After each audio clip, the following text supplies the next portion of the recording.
Hello everyone. So today I will talk about NATO, जो recently काफी ज्यादा news में है। सो बेसिकली नाटो एक नॉर्थ अटलांटिक ट्रीटी ऑर्गेनाइजेशन है जिसकी फॉर्मेशन 1949 में हुई थी। ये अब तक का सबसे बड़ा मिलिट्री अलायंस है जिसका मेन मकसद कलेक्टिव डिफेंस करना है। और इसका सबसे इंपॉर्टेंट रूल है इसका आर्टिकल 5, जो ये कहता है कि अगर किसी भी एक मेंबर पे अटैक हुआ तो ये सारे मेंबर्स पे अटैक माना जाएगा और वो कलेक्टिवली इसका रिस्पॉन्स देंगे।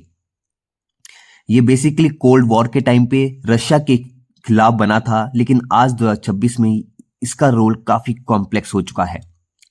पिछले 2 सालों में नाटो काफी एक्सपैंड हुआ है, जिसमें फिनलैंड और स्वीडन जैसे देश भी जुड़ चुके हैं और इसकी टोटल मेंबरशिप आज के टाइम 32 हो गई है। यूक्रेन भी इस अलायंस को ज्वाइन करना चाहता था, लेकिन आप सबको पता ही है कि उसके बाद से ही रशिया और यूक्रेन के बीच में वॉर चल रही है, जिसको नाटो काफी ज्यादा सपोर्ट कर रहा है। लेकिन रिसेंटली ट्रंप ने एक स्टेटमेंट दी कि हम ग्रीनलैंड को कैप्चर कर लेंगे, या तो डील करो या तो फोर्सफुली उसको हम कैप्चर करेंगे।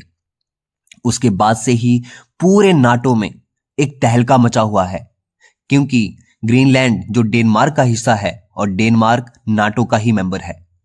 तो अगर यूएसए अटैक करता है ग्रीनलैंड के ऊपर तो पूरा नाटो अटैक करेगा यूएस के ऊपर, because this is the basic policy of the NATO.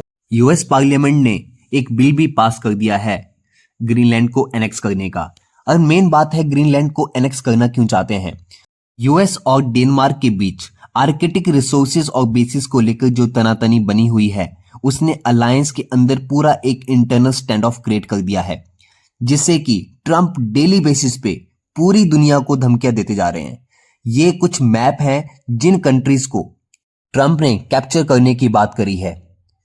इसके बाद एक कलेक्टिव रिस्पांस आता है यूरोप की तरफ से कि अगर आपने 1 इंच भी ग्रीनलैंड का लिया तो उसके कॉन्सिक्वेंसेस बहुत ही भयानक होंगे। अब नाटो कंटिन्यूसली एक्सपैंड तो कर रहा है, लेकिन उसके अंदर जो इंटरनल कन्फ्लिक्ट्स और ब्रेक चल रहे हैं वो उसकी ताकत को कहीं ना कहीं कम कर रहे हैं। अब 2026 में इसका समिट अंकारा में होने वाला है। So guys, this is all about NATO और जो रिसेंट अपडेट चल रही थी। Thank you so much.